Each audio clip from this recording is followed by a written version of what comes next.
Alert. Thanks for joining us for your 5 News at 10. I'm Darren Bobb. And I'm Morgan Wrigley. It's here. We're in a winter storm warning through the rest of the weekend. We're bringing in Chief Meteorologist Scott Covert to give us the latest update. Yeah, the latest update is, in fact, it is here for a lot of us. This precipitation has slowly been working its way into the area.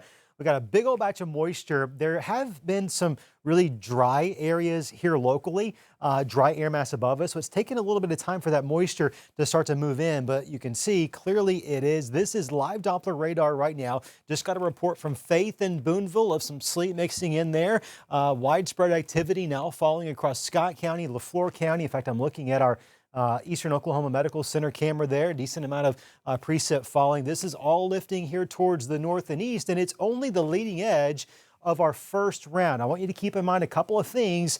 Number one, this is a long duration event. In fact, it's not going to really wrap up until midday Sunday in terms of precipitation. Of course, the cold's going to linger out there, right? I point that out to you to say this. When you wake up tomorrow morning, we still have a ways to go. That's only round one. We'll add in round two starting tomorrow evening into the Sunday morning.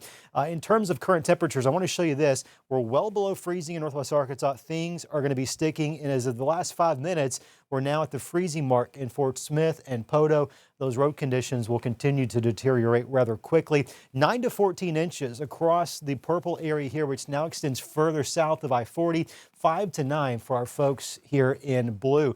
Overall, I really think this is going to be a memorable event. We'll take another deep dive into not only these accumulations, but some timeline coming up for you here in just a moment.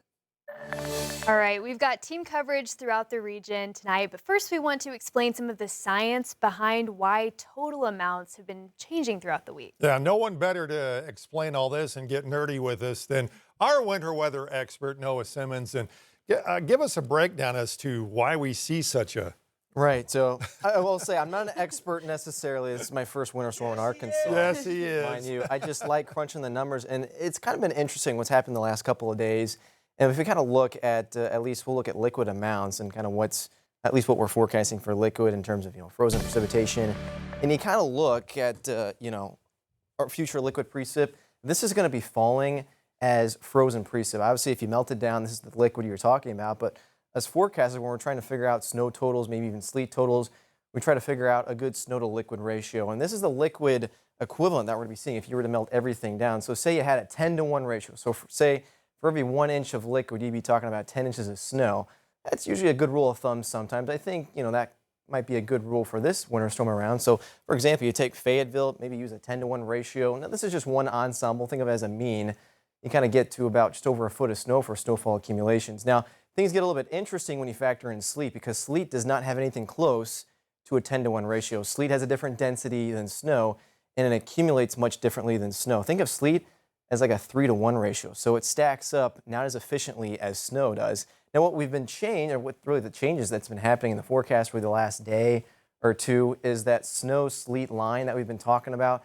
It was probably looking to be just along that I-40 corridor really into the overnight hours tonight. This is at 3 a.m. But notice with the latest data that we've seen in the last couple of model runs, that snow-sleet line is actually a little bit further south. Keep in mind, about 24 to 36 hours ago, this snow-sleet line was a little bit further north. So you don't necessarily have sleet. You don't necessarily have low snow-to-liquid ratios. You're not talking about a 3-to-1 ratio now. Now in the river valley, you're still talking about a 10-to-1 ratio. So you can get snow to efficiently accumulate as opposed to sleet that really doesn't accumulate as much. And the other interesting thing is that, especially with this first wave tonight, we have the potential for seeing some heavy snowfall rates. In fact, this is a graphic that we usually don't show too often, but this is the probability of 1 inch per hour snowfall rates. It's not a lock, but kind of notice here in the state of Arkansas, it's kind of highlighted right along that I-40 corridor. So some of that high resolution model guidance, sometimes painting some of that moderate to heavy snowfall rates later tonight. So certainly something interesting to talk about. We've taken that into account with our snowfall forecast the last several hours. Hopefully you found that interesting. Again, this is the last time I'll say it. Shout out to the kids out there. You got your snow.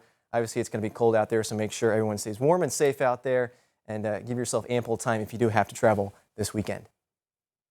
All right, thanks, Noah. Well, it's time, we're bringing out the 5 News Storm Chaser tonight. For the very first time, getting some use. I'm sure the heat is blasting inside right now. That's where we're going to find 5 News reporter Lauren Spencer out driving through the areas of Benton County. How does it look out there right now, Lauren? Hey Darren, hey Morgan, that's right, the heat is completely cranked up in here. We feel like we're in a nice oven. I think I might have gotten the best assignment today, getting to stay warm in the Storm Chaser. It's very ideal. I'll let you take a look outside. We are heading north on I-49 into Bentonville, and we just heard, like Scott, like Noah said, we haven't really seen fireplace, some games, some books. Got some downloaded movies, got some downloaded music, so. But mostly the 2-year-old out in the snow, man. Yes, it'll be his first snow, so we're super excited to bundle him up and pull him around in the snow. Usually we do cinnamon rolls and hot chocolate. Yeah. Cinnamon rolls were sold out at Walmart. They were, yeah. So maybe some, cinnamon rolls or movies or something like that.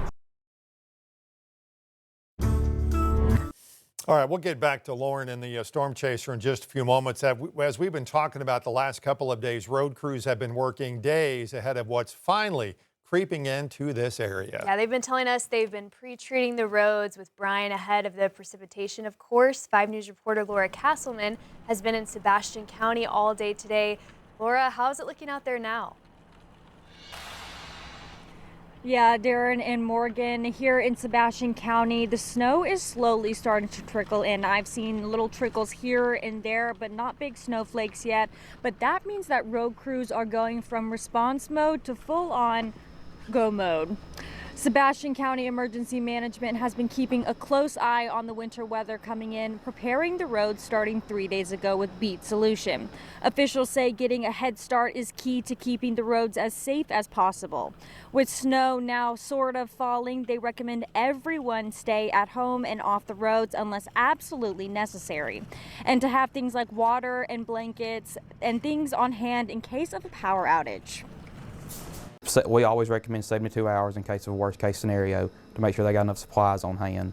But we encourage no one to be out driving when their participation is heavily falling over the next 12 to 24 hours. Now crews will continue to work throughout the entire night as the storm rolls in through the area. I'm live in Fort Smith covering news where you live. Laura Castleman, 5 News. All right, Laura, thanks. We've been focused in northwest Arkansas and the River Valley pretty much all day today. We can't forget, though, our friends just to the east of us, or to the west of us in Oklahoma. Yeah, Governor Kevin Stitt says National Guard members have been deployed there to help stranded motorists. Yeah, the Oklahoma Highway Patrol is also helping motorists who get stuck. We talked to a troop commander on what responses are going to look like. He says his units have special tires and they'll work together with other agencies to help people who are in need. It is a busy time for us to respond to all the crashes that we get called to. Obviously, we have to prioritize calls from less severe to more severe. Crashes that are blocking the roadway are considered severe because we want to try to open that roadway up as quickly as possible. Everyone will likely see similar impacts, but one impact we hope to avoid is power or utility outages. Black Hills Energy says it's been preparing more for the winter than ever before now, adding bigger pipelines and investing more in up-to-date equipment. Robin Mizell told me today our customers should have no worries about natural gas running out this weekend. We're having daily meetings and talking with our large volume customers, and so we're ready, and we have invested quite a bit in getting more gas up here to northwest Arkansas and areas where we've had challenges in past winters. Mizell also said technicians will be on standby for any customer who might have an emergency this weekend.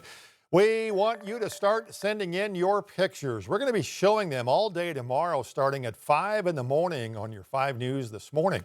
It's pretty easy. All you got to do is text them to the number there on your screen, 479-785-5000, and just make sure you give us your name and where the photo was taken so we can give you credit.